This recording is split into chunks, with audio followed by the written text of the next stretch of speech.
사랑하는 성도 여러분, 오늘도 이렇게 귀한 시간에 함께 하나님의 말씀을 나눌 수 있어서 감사합니다. 말씀을 시작하기 전에 먼저 함께 기도하는 시간을 갖겠습니다. 마음을 모아주시기 바랍니다. 사랑하는 하늘 아버지 하나님, 오늘도 주님의 말씀 앞에 나아올 수 있음을 감사드립니다. 이 시간 성령님께서 우리 가운데 임재하셔서 우리의 영적인 눈을 밝혀주시고 우리의 마음을 활짝 열어주시옵소서. 오늘 사도행전 14장의 말씀을 통해 바울과 바나바가 불신 세상에서 어떻게 복음을 전했는지를 보게 하시고 그것이 오늘날 우리에게 어떤 의미가 있는지 분명히 깨닫게 하여 주시옵소서. 우리가 살고 있는 이 시대가 하나님을 부정하고 무시하는 불신앙적인 세상임을 인정하면서도 동시에 이 세상이 주님께서 우리를 보내신 선교지임을 깨닫게 하옵소서. 하나님께서 우리에게 맡기신 사명이 무엇인지 분명히 알게 하시고 그 사명을 기쁨으로 감당하는 충성된 일꾼들이 되게 하여 주시옵소서. 말씀을 전하는 이 종을 붙들어 주시고 말씀을 듣는 모든 이들의 마음에 생명의 말씀이 깊이 심기게 하여 주시옵소서. 예수님의 이름으로 기도드립니다. 아멘. 여러분, 우리는 어떤 세상에 살고 있습니까? 뉴스를 보십시오.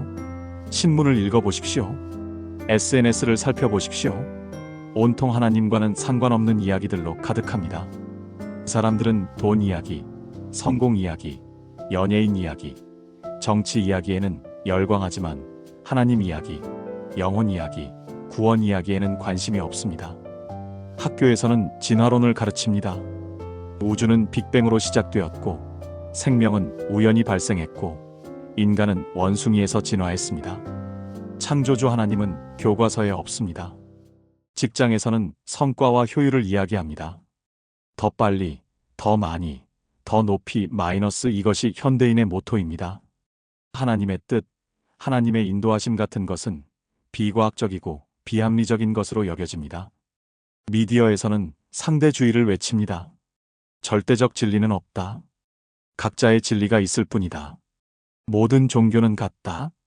예수님만이 유일한 구원의 길이라고 말하면 독선적이고 편협하다고 비난받습니다. 우리는 하나님을 부정하는 무신론에 가증한 세상에 살고 있습니다.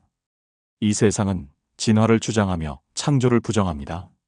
과학과 기술과 이성을 추구하는 사회 속의 하나님, 믿음, 구원 같은 말은 사람들의 관심에서 떠난 것처럼 보입니다.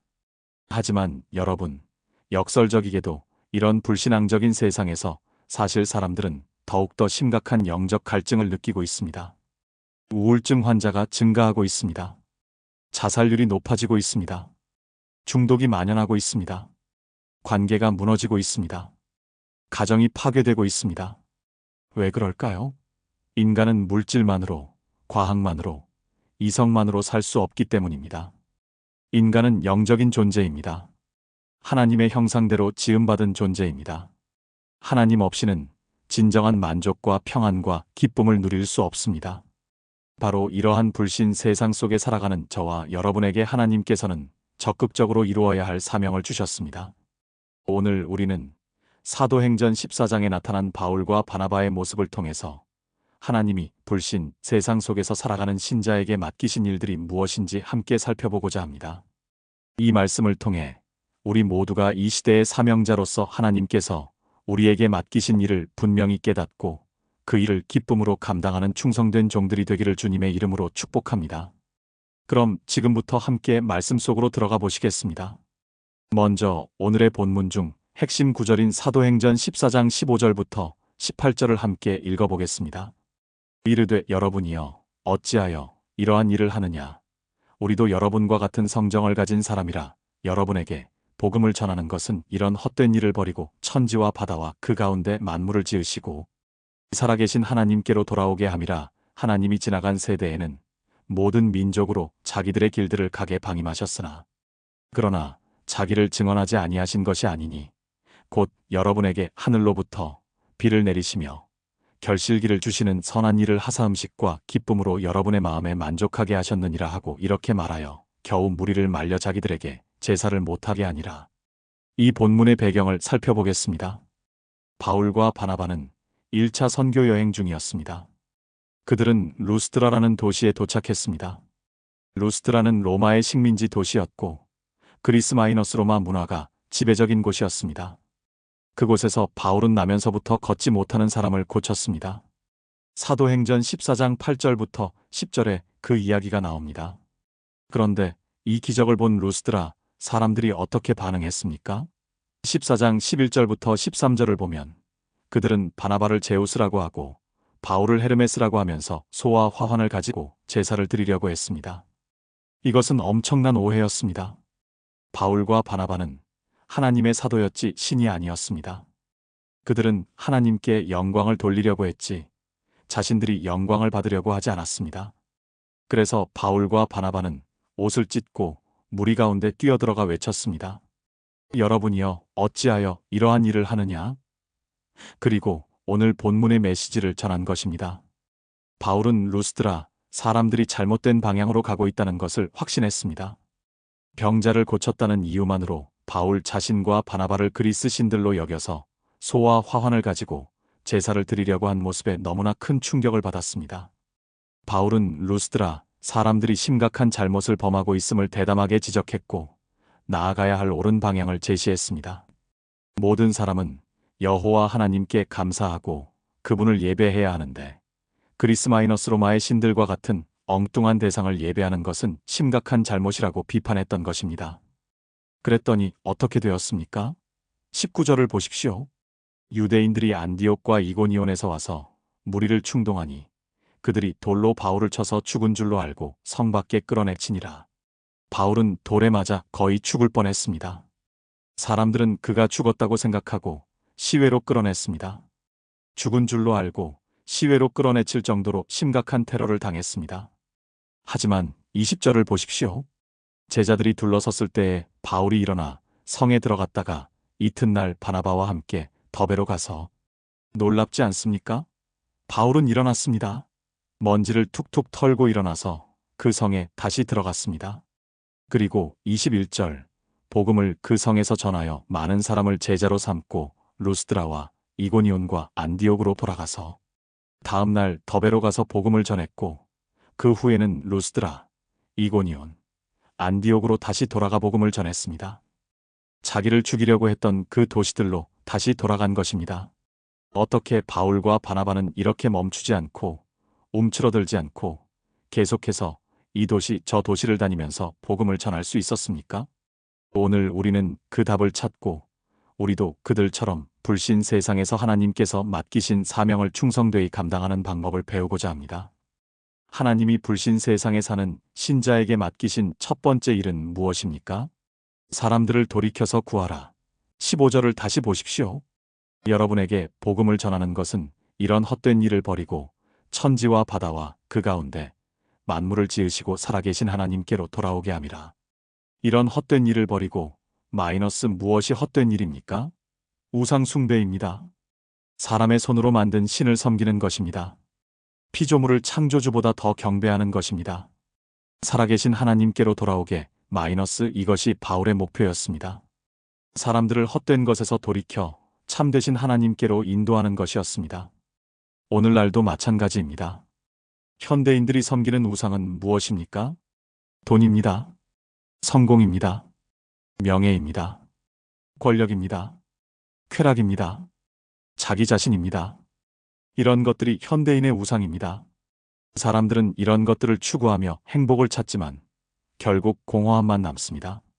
전도서 1장 2절 헛되고 헛되며 헛되고 헛되니 모든 것이 헛되도다. 우리의 사명은 무엇입니까? 이런 헛된 것을 추구하는 사람들을 돌이켜서 살아계신 하나님께로 인도하는 것입니다. 그들을 구원하는 것입니다. 바울과 바나바는 왜 그렇게 담대하게, 끈질기게, 쉬지 않고 복음을 전할 수 있었습니까? 우상 숭배라는 헛된 일, 무신론이라는 헛된 일에 사로잡힌 사람들을 긍휼히 여겼기 때문입니다. 마태복음 9장 36절을 보면 예수님께서 무리를 보시고 불쌍히 여기신 이유가 나옵니다. 목자 없는 양과 같이 고생하며 기진함이라.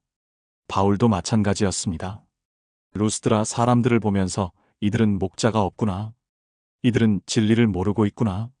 이들은 헛된 것을 추구하고 있구나 하고 긍휼히 여겼습니다. 그리고 그들에게 복음을 전하여 그들을 돌이켜서 하나님께 돌아오게 하는 것이 하나님이 맡기신 일임을 확신했기 때문입니다. 만물을 지으시고 살아계신 하나님께 사람들을 돌이켜서 구원하는 일이 인생을 드리고 생명을 들여서라도 이루어야 할 가치 있는 일임을 확신했기 때문입니다. 바울은 돌에 맞아 거의 죽었습니다. 하지만 일어났습니다.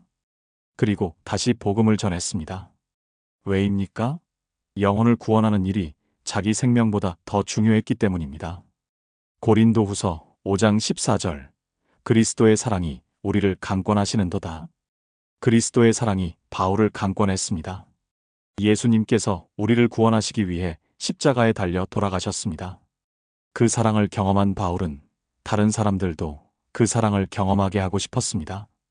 여러분, 우리도 마찬가지입니다. 우리 주위에는 헛된 것을 추구하며 방황하는 사람들이 많습니다.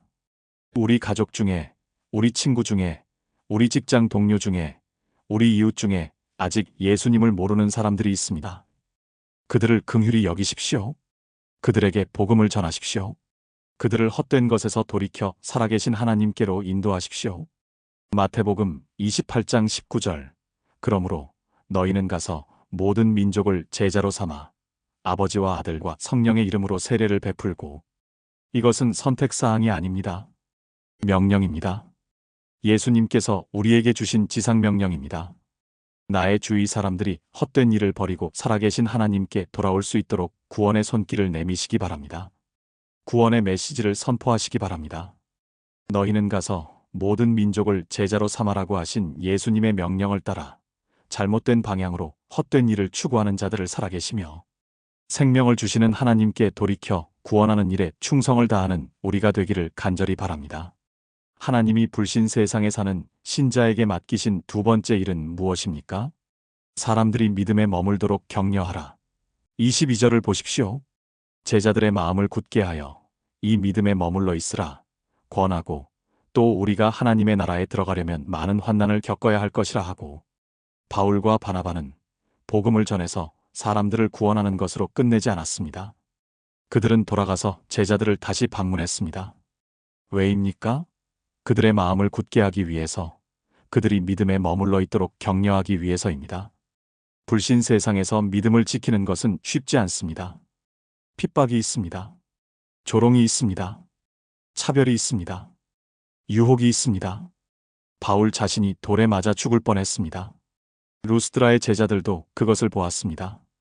저렇게 핍박을 받는데 우리가 계속 믿음을 지킬 수 있을까? 두려워했을 것입니다. 그래서 바울과 바나바는 돌아가서 그들을 격려했습니다. 마음을 굳게 하라. 이 믿음에 머물러 있으라.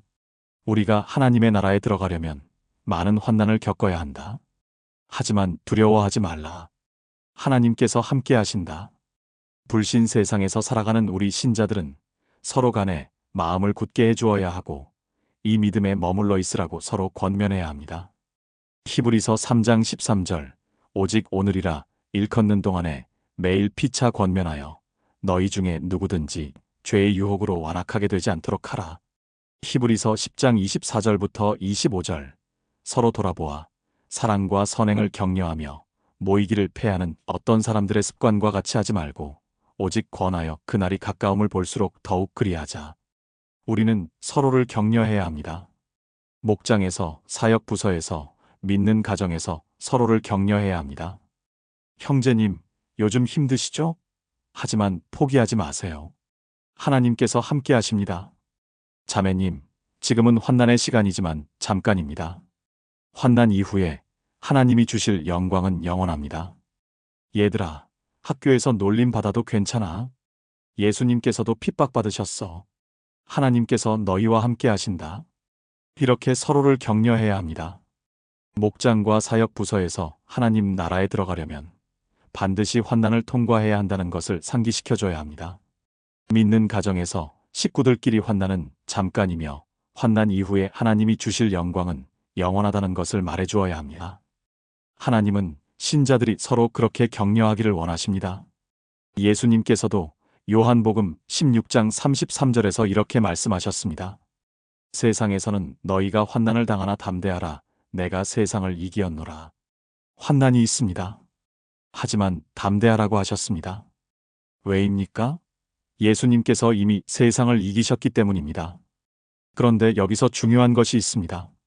믿음을 지키고 믿음에 머무는 일은 우리의 노력이 필요한 일일 뿐만 아니라 동시에 하나님의 은혜가 작용해야만 하는 일이라는 것입니다.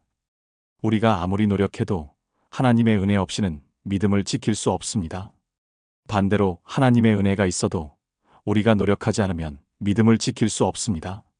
빌립보서 2장 12절부터 13절 너희 구원을 이루라.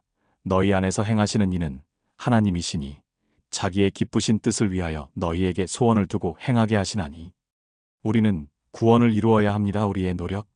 하지만 그것은 하나님께서 우리 안에서 행하시는 것입니다. 하나님의 은혜.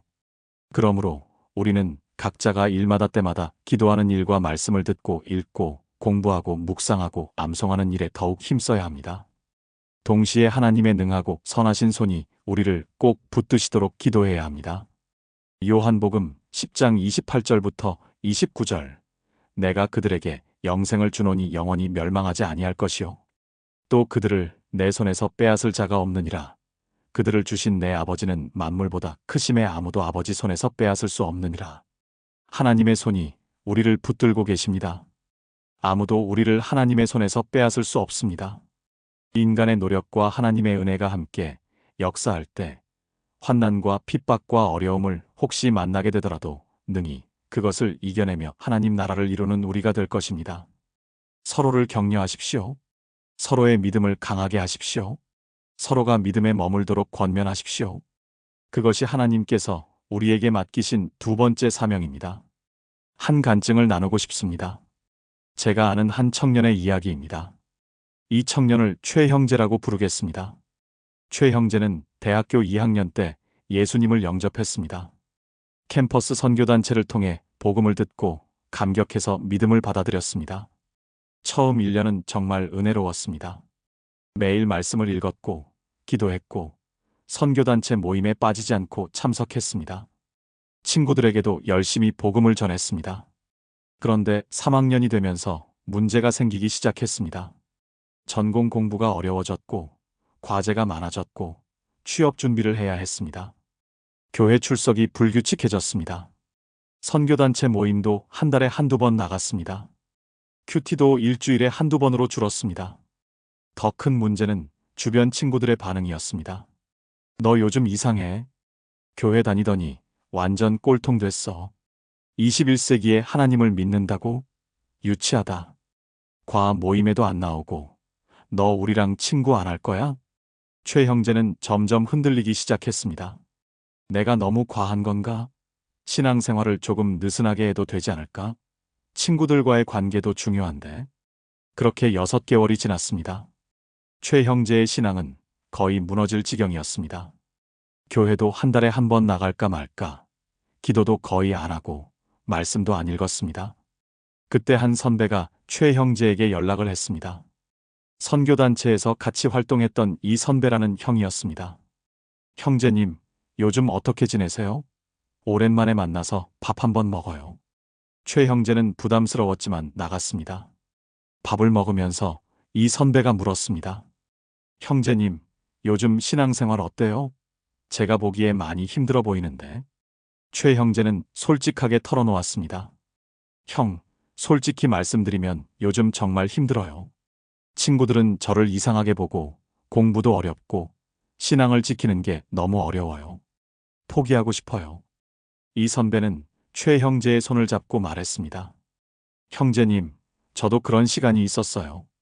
대학 3학년 때 저도 똑같이 흔들렸었어요. 친구들의 조롱, 학업의 부담, 취업의 압박. 다 이해해요. 하지만 형제님, 포기하지 마세요. 지금이 가장 중요한 시기예요. 지금 믿음을 지켜내면 평생 흔들리지 않는 믿음을 갖게 될 거예요. 예수님께서 뭐라고 하셨죠? 세상에서는 너희가 환난을 당하나 담대하라. 내가 세상을 이기었노라. 환난이 있는 게 정상이에요. 하지만 예수님께서 이미 이기셨어요. 우리도 이길 수 있어요. 그리고 이 선배는 제안했습니다. 형제님, 제가 형제님을 위해 기도하고 싶어요. 그리고 앞으로 한 달 동안 일주일에 한 번씩 만나서 함께 큐티하고 기도하면 어떨까요? 최 형제는 눈물이 났습니다. 형, 고맙습니다. 그렇게 해주세요. 그날부터 두 사람은 매주 목요일 아침 7시에 만나 함께 큐티하고 기도했습니다. 이 선배는 최 형제를 격려했습니다. 형제님, 잘하고 있어요. 조금만 더 힘내요. 형제님, 이번 주에 힘든 일 있었죠? 하지만 하나님께서 함께 하셨잖아요. 형제님, 환난은 잠깐이에요. 하지만 하나님 나라는 영원해요. 3개월이 지났습니다. 최 형제의 신앙이 회복되기 시작했습니다. 다시 교회에 나가기 시작했고, 말씀을 읽기 시작했고, 기도하기 시작했습니다. 1년 후, 최 형제는 선교단체에서 간증했습니다. 저는 작년 이맘때 신앙을 포기하려고 했습니다. 너무 힘들었고, 외로웠고, 친구들의 조롱을 견딜 수 없었습니다. 하지만 이 선배님께서 저를 붙들어 주셨습니다. 저를 격려해 주셨습니다. 저와 함께 기도해 주셨습니다. 그 덕분에 저는 믿음을 지킬 수 있었습니다. 여러분, 우리는 서로를 격려해야 합니다. 혼자서는 믿음을 지킬 수 없습니다. 함께 해야 합니다. 서로의 믿음을 강하게 해줘야 합니다. 히브리서 10장 24절 말씀처럼 서로 돌아보아 사랑과 선행을 격려해야 합니다. 그것이 우리에게 주신 하나님의 명령입니다. 여러분 주변에 믿음이 흔들리는 사람이 있습니까? 그를 격려하십시오. 그의 믿음을 강하게 하십시오. 그것이 하나님께서 우리에게 맡기신 사명입니다. 하나님이 불신 세상에 사는 신자에게 맡기신 세 번째 일은 무엇입니까? 하나님이 행하신 일을 사람들과 나누라. 27절을 보십시오. 도착하여 교회를 모아 하나님이 함께하여 행하신 모든 일과 이방인들에게 믿음의 문을 여신 것을 보고하고, 바울과 바나바는 1차 선교 여행을 마치고 안디옥 교회로 돌아왔습니다. 그리고 무엇을 했습니까? 교회를 모아 하나님이 함께하여 행하신 모든 일을 보고했습니다. 그들은 자랑하지 않았습니다. 우리가 이런 일을 했습니다. 우리가 저런 일을 했습니다. 이렇게 말하지 않았습니다. 대신 하나님이 함께하여 행하신 일을 나눴습니다. 주어가 하나님이었습니다. 우리가 아니었습니다. 불신 세상을 사는 신자들은 하나님이 행하신 일을 사람들과 나누고 공동체에 알려야 합니다. 왜 그렇습니까? 하나님이 우리를 통해 행하신 일을 나눌 때 우리는 하나님을 더욱 신뢰하게 되고 하나님께 감사를 올려드리게 되기 때문입니다. 또한 다른 사람들도 격려를 받고 용기를 얻고 하나님께 영광을 돌리게 되기 때문입니다. 우리가 나누지 않으면 그저 히스터리, 즉 과거에 일어난 역사로 그칠 수 있지만, 우리가 나누면 히즈스토리, 즉 그분 하나님의 이야기가 되어 사람들의 마음을 뜨겁게 하고 손과 발을 움직이게 만드는 이야기가 되는 것입니다. 시편 107편 2절. 여호와의 속량을 받은 자들은 이같이 말할지어다. 여호와께서 대적의 손에서 그들을 속량하사. 우리는 말해야 합니다. 나눠야 합니다. 간증해야 합니다. 하나님께서 저를 이렇게 인도하셨습니다. 하나님께서 제 기도에 이렇게 응답하셨습니다. 하나님께서 이런 어려움 속에서 저를 건지셨습니다. 하나님께서 이런 축복을 주셨습니다. 이렇게 나눌 때 듣는 사람들은 격려를 받습니다. 아, 하나님께서 저 사람에게 그렇게 하셨다면 나에게도 그렇게 하실 수 있겠구나. 또한 나누는 사람 자신도 은혜를 받습니다. 하나님의 은혜를 다시 한번 기억하게 되고 감사가 넘치게 되고 믿음이 강해집니다. 고린도후서 1장 3절부터 4절. 찬송하리로다. 그는 우리 주 예수 그리스도의 하나님이시요 자비의 아버지시요 모든 위로의 하나님이시며, 우리의 모든 환난 중에서 우리를 위로하사 우리로 하여금 하나님께 받는 위로로서 모든 환난 중에 있는 자들을 능히 위로하게 하시는 이시로다. 하나님께서 우리를 위로하신 것은 우리만 위로받으라는 것이 아닙니다. 우리가 받은 위로로 다른 사람들도 위로하라는 것입니다. 하나님께서 우리에게 은혜를 주신 것은 우리만 은혜 받으라는 것이 아닙니다. 우리가 받은 은혜를 나누라는 것입니다. 여러분, 하나님께서 여러분에게 행하신 일을 나누십시오. 가정에서 나누십시오. 여보, 오늘 하나님께서 이런 은혜를 주셨어요. 얘들아, 하나님께서 오늘 우리 집에 이런 축복을 주셨어. 목장에서 나누십시오. 목장 식구들, 제가 간증 하나 나눠도 될까요? 이번 주에 하나님께서 이런 일을 하셨어요. 교회에서 나누십시오. 목사님, 제가 간증 좀 할 수 있을까요? 하나님께서 제 기도에 응답하셨어요. SNS에서 나누십시오. 오늘 하나님께 감사합니다. 이런 은혜를 주셨습니다. 하나님이 행하신 일, 즉 복음의 역사를 사람들과 적극적으로 나눔으로써 다른 성도들이 하나님께 영광과 감사를 올려드리게 하시기 바랍니다. 우리 교회 안에 간증이 돌고 돌아 성도들의 마음에 기쁨과 용기가 넘치게 되고 또다시 더 많은 간증을 낳는 선순환이 일어나게 되기를 간절히 바랍니다. 사도행전을 보십시오. 초대교회는 간증으로 가득했습니다.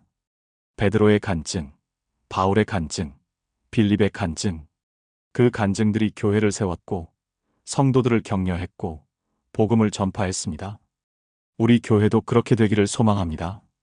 간증이 넘치는 교회, 하나님의 역사가 날마다 일어나는 교회, 그 역사를 서로 나누며 기뻐하는 교회가 되기를 축복합니다. 사랑하는 여러분, 이제 말씀을 정리하겠습니다. 오늘 우리는 사도행전 14장을 통해 하나님께서 불신 세상에 사는 신자에게 맡기신 세 가지 일을 살펴보았습니다. 첫째, 사람들을 돌이켜서 구하라. 우리 주변에는 헛된 것을 추구하며 방황하는 사람들이 많습니다. 그들을 긍휼히 여기고 그들에게 복음을 전하고 그들을 살아계신 하나님께로 인도하십시오. 둘째, 사람들이 믿음에 머물도록 격려하라. 불신 세상에서 믿음을 지키는 것은 쉽지 않습니다. 서로를 격려하고 서로의 믿음을 강하게 하고 서로가 믿음에 머물도록 권면하십시오. 셋째, 하나님이 행하신 일을 사람들과 나누라. 하나님께서 여러분에게 행하신 일을 나누십시오. 간증하십시오. 그러면 듣는 사람들이 격려를 받고 하나님께 영광을 돌리게 될 것입니다. 구하라, 격려하라, 나누라. 이 세 가지를 기억하십시오. 논어에 이런 구절이 있습니다. 가까이 있는 사람을 기쁘게 하면 멀리 있는 사람도 그 기쁨을 찾아온다. 멀리 있는 사람들도 챙겨야 하겠지만 가장 중요한 사람들은 내 옆에 있는 사람들입니다. 가까이 있는 사람들을 돌이켜 구하십시오. 여러분의 가족, 친구, 동료, 이웃 중에 아직 예수님을 모르는 사람이 있습니까? 그들에게 복음을 전하십시오. 가까이 있는 사람들이 믿음 안에 머물도록 격려하십시오. 여러분의 목장 식구, 교회 성도, 믿음의 친구들 중에 흔들리는 사람이 있습니까? 그들을 격려하십시오. 가까이 있는 사람들에게 하나님이 행하신 일을 나누십시오. 여러분이 경험한 하나님의 은혜, 응답, 인도하심을 나누십시오. 간증하십시오. 그리할 때에 교회가 더욱 단단한 믿음의 공동체가 되며 하나님의 마음을 기쁘시게 하며 이곳에 사는 사람들에게 소망을 주는 공동체가 될 줄로 믿습니다. 주님의 말씀에 순종하며 나아가기로 다짐하는 여러분에게 주께서 힘과 지혜와 평안을 주실 것입니다. 이제 마지막으로 함께 기도하며 이 시간을 마무리하겠습니다. 마음을 모아주시기 바랍니다. 사랑하는 하늘 아버지 하나님, 오늘 말씀을 통해 불신 세상에서 우리에게 맡기신 사명을 분명히 깨닫게 하심을 감사드립니다. 주님, 이 시간 말씀을 들은 모든 이들을 축복하여 주옵소서. 첫째, 사람들을 돌이켜 구원하는 사명을 감당하게 하옵소서. 우리 주변에 있는 아직 예수님을 모르는 사람들을 긍휼히 여기는 마음을 주시고 그들에게 담대히 복음을 전할 수 있는 용기를 주시옵소서. 그들이 헛된 것을 버리고 살아계신 하나님께로 돌아오게 하시며 우리를 통해 많은 영혼들이 구원받게 하옵소서. 바울과 바나바처럼 핍박과 어려움 속에서도 멈추지 않고 움츠러들지 않고 계속해서 복음을 전하는 충성된 증인들이 되게 하옵소서. 둘째, 서로의 믿음을 강하게 하는 사명을 감당하게 하옵소서. 불신 세상에서 믿음을 지키는 것이 쉽지 않음을 아옵니다. 환난과 핍박과 조롱이 있음을 아옵니다. 하지만 주님, 우리가 서로를 격려하고 서로의 마음을 굳게 하고 서로가 믿음에 머물도록 권면하는 공동체가 되게 하옵소서. 목장에서, 가정에서, 사역 부서에서 서로를 돌아보아 사랑과 선행을 격려하게 하시고 환난은 잠깐이며 하나님 나라는 영원함을 서로에게 상기시키는 우리가 되게 하옵소서. 말씀과 기도에 힘쓰게 하시고 동시에 하나님의 능하고 선하신 손이 우리를 꼭 붙드시도록 기도하게 하옵소서. 인간의 노력과 하나님의 은혜가 함께 역사하여 우리 모두가 끝까지 믿음을 지키는 승리자들이 되게 하옵소서. 셋째, 하나님이 행하신 일을 나누는 사명을 감당하게 하옵소서. 하나님께서 우리에게 베푸신 은혜, 우리를 통해 행하신 일들을 적극적으로 나누게 하옵소서. 간증이 넘치는 교회, 하나님의 역사를 날마다 경험하고 나누는 교회가 되게 하옵소서. 우리 교회 안에 간증이 돌고 돌아 성도들의 마음에 기쁨과 용기가 넘치게 되고 또다시 더 많은 간증을 낳는 선순환이 일어나게 하옵소서. 주님, 특별히 교회를 축복하여 주옵소서. 이 교회의 모든 성도님들이 구원, 격려, 나눔의 사명을 충성되이 감당하게 하옵소서. 그리하여 더욱 단단한 믿음의 공동체가 되며 하나님의 마음을 기쁘시게 하며 이곳에 사는 사람들에게 소망을 주는 교회가 되게 하옵소서. 주님, 오늘 말씀을 듣고도 아직 예수님을 영접하지 않은 분이 계시다면 오늘이 그 결단의 날이 되게 하옵소서. 헛된 것을 버리고 살아계신 하나님께로 돌아오게 하옵소서.